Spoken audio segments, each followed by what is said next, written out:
Hi guys, it's Ty and welcome back to my channel. So today I'm doing another recent reads, and all the books that I'm going to be talking about are new releases for this year. So I've already done one of these a couple of months ago, so I'll have that one linked up above and down below in case you guys are interested. So this is technically like new releases part 2. So I didn't really enjoy a lot of these. I DNF'd 3 of these books. I gave a couple of them like a 2 stars, and then like I have a 4 and a 5 star. But yeah, for majority of these, I just did not enjoy. With that being said, we're just gonna go ahead and jump right into it.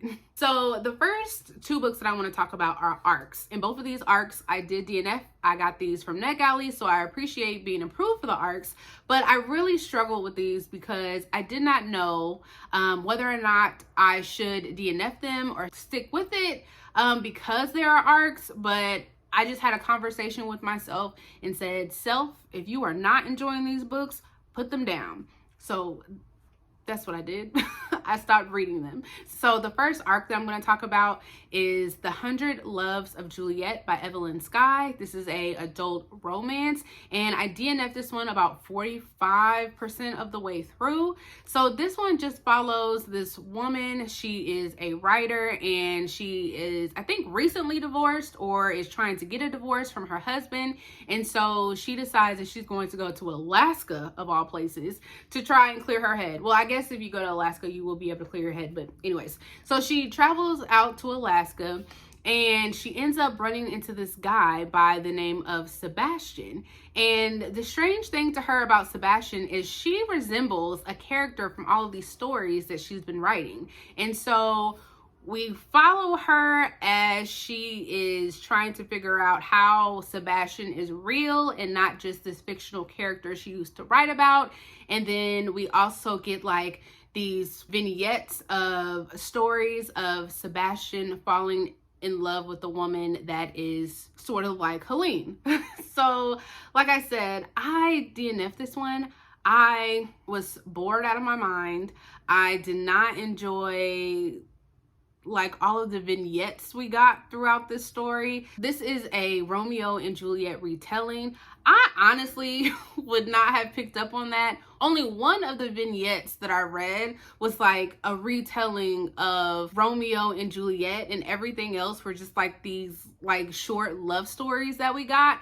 And I just did not care for the setup of this book and how we got this main story about Sebastian and Helene, which I probably would have finished it if it was just that. But then all of a sudden we would jump back and forth between that story and these like little vignettes. As many times as I have already said the word vignette, they've probably said it 100 times in the 45% that I got through, and that was also annoying. I never really get annoyed by how many times someone says a word, but in that story, she said it so much, it did start to annoy me. So I'm going to annoy you guys and keep saying vignette. We kept getting this story, like the main story just kept getting interrupted by this person, by these like vignettes that I just did not care about. I was just bored. I didn't really care about the romance between Helene and Sebastian that was supposed to be building up.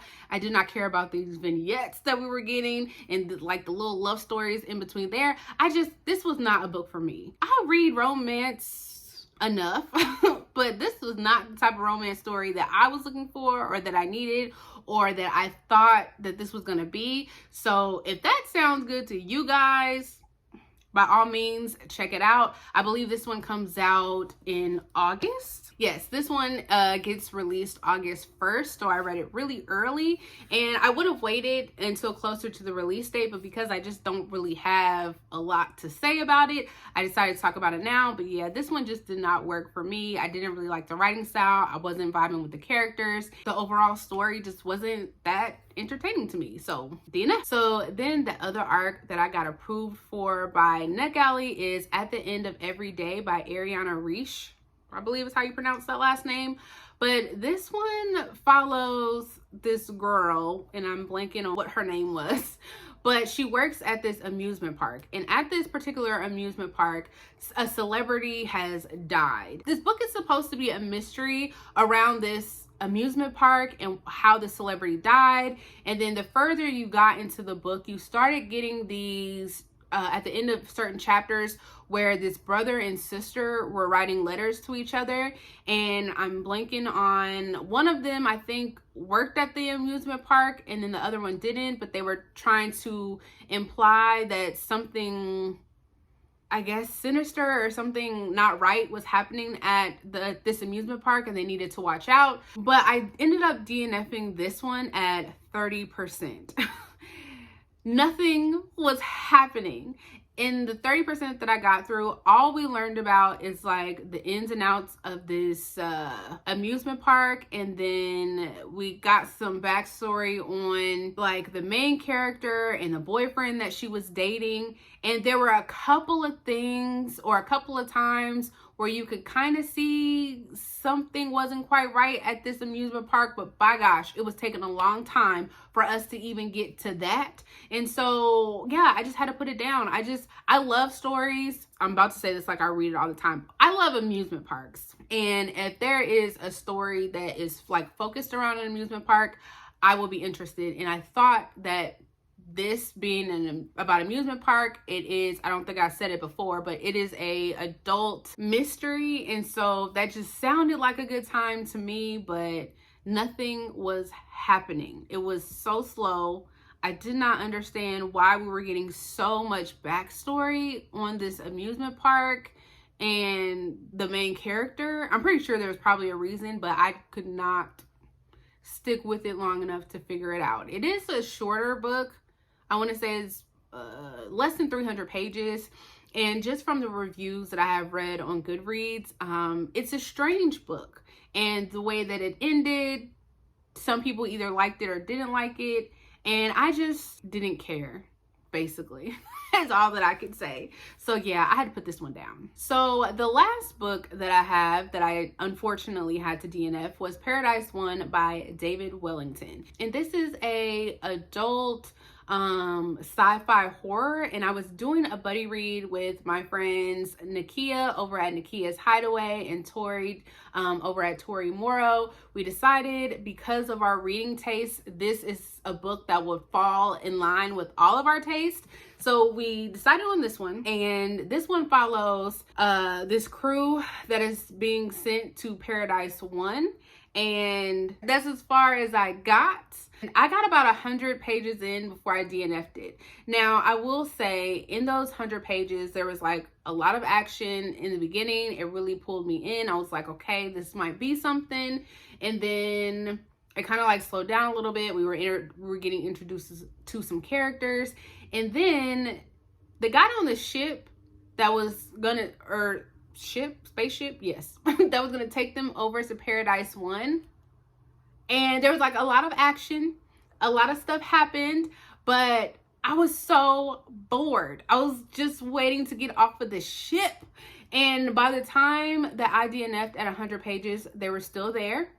I don't know when they got to the planet. Nothing scary happened. Like nothing creepy, nothing in the horror vein happened in the 100 pages that I read. And this is well over 600 pages, and I just could not see myself struggling through this for 600 pages. Also, the reviews on Goodreads, a lot of people say they didn't like how this ended either. So this is a first book. I'm not sure if it's a series or what this is going to be, but this is the first book in that, and people did not like how it ended, and so I just decided to give up. Nakia also DNF'd it. I think she DNF'd it a little bit before I did, and then Tori did stick through it longer than we did, but she did a soft DNF. So I think that she will probably pick this up later. But yeah, I was not vibing with this one, and I really wanted to, just because the cover looks really cool. It sounded really intriguing, a horror on a planet. How could you not be interested? But yeah, this one just did not work for me. So then the next one that I have is Georgie All Along by Kate Claiborne. This is a adult contemporary romance, and this one follows our main character by the name of Georgie. She has just been let go from her job out in LA, so she moves back to her hometown, and while she is there, she is helping like her friend Belle with her pregnancy. She's about to give birth, so she's, you know, helping out with that. And Georgie decides that she needs to get her life together. She no longer has a job. She doesn't really know what her next steps are going to be. And while she is with her friend Belle, they end up coming across like this journal. They called it a fanfic. Oh, no, they called it a friend fic that they wrote when they were back in high school. So Georgie decides that she's going to take this time to read through her friend fic and make a list of all the things she wants to do or didn't get a chance to do, something like that. And while this is happening, she ends up having to stay at her parents' house because she has nowhere else to go. And there is a guy that's already staying there by the name of Levi, who was house sitting for her parents, which she was not aware of. But they both end up staying at her parents' house, and then like a romance kind of ensues between them. I gave this a 2 stars. I thought like the romance was fine.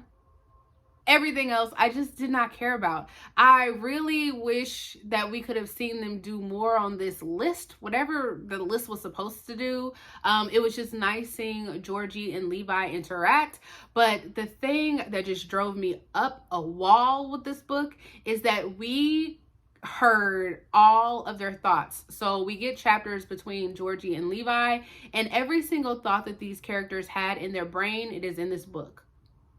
And it just kept taking me out of the story. The scenes just felt like they were dragged out, and I ultimately just didn't really care. Another thing about this is Levi is labeled like this bad boy. He used to get into trouble a lot, and when he was younger, so back when they were like high school age, and we learned that he is not that close to his family. And it's slowly, when I say slow, I mean like the last third of this book is probably when you start to figure out why he doesn't get along with his family. But even once we get that information, I still have questions, because I just did not understand like why don't you get along with your family?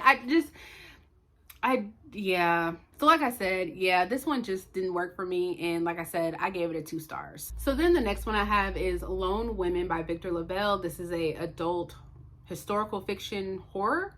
And this one follows our main character, Adelaide. It takes place in like it takes place in the early 1900s, so like 1915.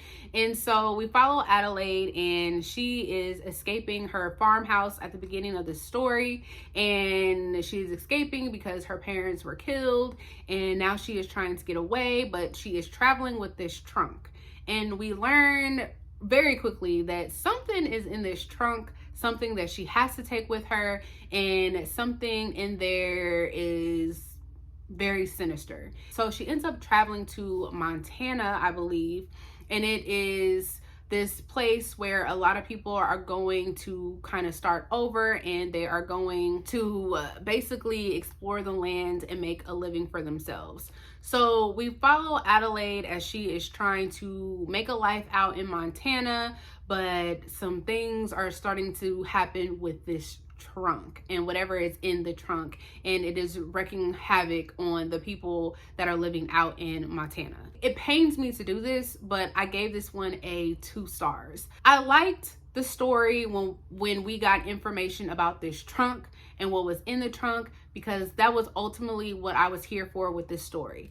I did also like some parts of the story where Adelaide is trying to start a life out in Montana, and she is with other women, and they are all trying to start a life, and what life was like back in the 1900s, and what they were doing to kind of like create this new life for themselves. So I did like that, but all of it together just didn't seem to work for me. I just kind of felt like it either needed to just focus on like this trunk and like the horror aspects of the story, or the story needed to be about these women exploring a new place in the 1900s. I just don't think all of it worked together. And then by the end of this story, I just felt like I had so many questions. I don't feel like this was wrapped up very nicely. The ending was so rushed and so much happened at the end that I was just like, wait, what is happening? I had so many questions about this dang on trunk, and I just wish that some of it could have been explained a little bit more. I also felt like this book had so many characters. So I listened to this on audio, and I just felt like the entire time I just had to keep rewinding, because the minute you stop listening for like a second, I swear 2 more characters were introduced. And I'm just like, where are all these people coming from? And we didn't really get a lot of information on these characters. Yeah, I didn't have a good time with this. I really wanted to. I have heard a lot of good things about Victor LaValle. I am willing to pick up something else from him, but with this being my introduction to his writing, I'm not in a rush to pick up anything from him. Yeah, this was not a good time for me. So moving on to books that I actually enjoyed. First one being The Last Word by Taylor Adams. So this is a adult mystery, parts of it thriller. And this one follows our main character by the name of Emma. She is house sitting at like this secluded beach house. And while she is there, she is recommended a book by her neighbor. And it's this horror book that she just did not like. So she ends up writing a negative review. I think it was a 1-star review. And the author ends up contacting her because they were not pleased with this 1-star review. They had asked her to take it down, and Emma was like, no, I'm not taking down my review. That's how I felt. I'm leaving it up. And she left it at that. So not long after this 1-star review was posted, some strange things begins to take place at this house that she is house sitting for. And Emma believes that this author is stalking her. And the story just kind of takes off from there. I gave this one a 4 stars.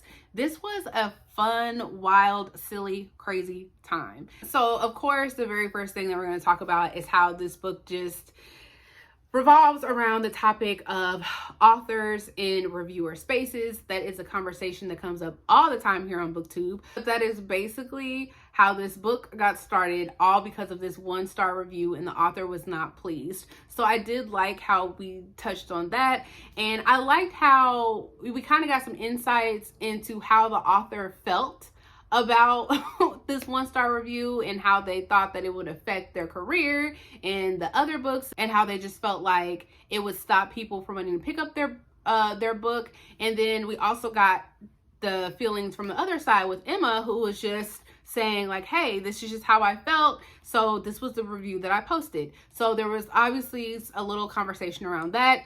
And then I just liked the silliness of this book with this author trying to come after Emma and just the things that was taking place at this house. I don't think that is probably going to work for everybody, but it definitely worked for me. I really liked just the craziness that took place. I liked Emma as a character. I just liked how, you know, she was never going to give up. She was there to protect this house. And she stood 10 toes down on that review. Like, that is how she felt, and she consistently stayed that way throughout this entire book. I also liked that even though parts of this was like really silly and over the top, we did get some serious moments in here too, because there's a specific reason on why Emma is there and why she chose to be alone at this beach house. So we do get some insight into that, which is kind of sad in a way, but I think it balances out with all of the silliness that was taking place. I also like that this was a book within a book, because we get a story that the author is already writing about the situation that is currently taking place. So I really enjoyed that. And I also just really enjoyed a lot of the twists that took place in this story, because a lot of them I just did not see coming. And I just felt like towards the end, these twists just kept being thrown at us. And sometimes I don't necessarily like that, but again, in this one, it just kind of seemed to work. So some things that I did not like about this book was it did take me a little while to get into it. It did not immediately grab my attention the way that I wanted it to, but once everything started to happen, I was hooked. Now, I did think that the ending of this book dragged a lot. I think it could definitely have been a few pages shorter. And even though I said that I liked a lot of the twists in here, I just felt like a few of those twists towards the end probably could have been saved because it just made the story longer and we just didn't, I feel like, need it. But overall, I really enjoyed this. I would highly recommend this book because it is just so entertaining. So this is the second book that I have read from Taylor Adams, the first one being No Exit. I think everybody has read that book at this point, and I really enjoyed that one. I think I enjoyed this one way more than I enjoyed No Exit. So again, I gave this one 4 stars. So then the last one that I have is All the Sinners Bleed by S.A. Cosby. I'm just going to tell you guys right now, I gave this one 5 stars. Absolutely loved it. But this one is a adult crime mystery thriller, and this one follows our main character by the name of Titus. He is the first Black sheriff in this really racist county in Virginia, and he is investigating a school shooting. So a former student went to the school and shot and killed a teacher, and he is trying to figure out why that happened. And then there's also this mystery around several Black teens that have gone missing and or murdered, and Titus believes that this school shooting is related to those missing teens, and so we follow Titus as he is trying to figure all of that out. I do have a standalone review for this, so if you want to know my in-depth thoughts over this book, I will have that review linked above and below. But like I said, I gave this one 5 stars. I would highly recommend. But before picking this book up, I would definitely look into the trigger warnings or the content warnings, because this is very dark. This is one of his darkest books that I have read by him to date. But besides that, I still really enjoyed it. I enjoyed the character of Titus. I love the different topics that this book brought up. I love the small town feel of it. And I just liked the overall mystery and the twist in the story. So if you are a fan of S.A. Cosby and you have not picked this up yet, I would highly recommend it. Again, look out for those trigger warnings. But yeah, this is probably going to be at the top of my list of the best books I have read this year. So that is all that I have for you guys. Again, I will leave like my part 1 new releases, recent reads video link down below in case you guys are interested, as well as my in-depth review over All the Sinners Bleed. Again, link down below. But that is all that I have, and I will see you guys next time. Bye.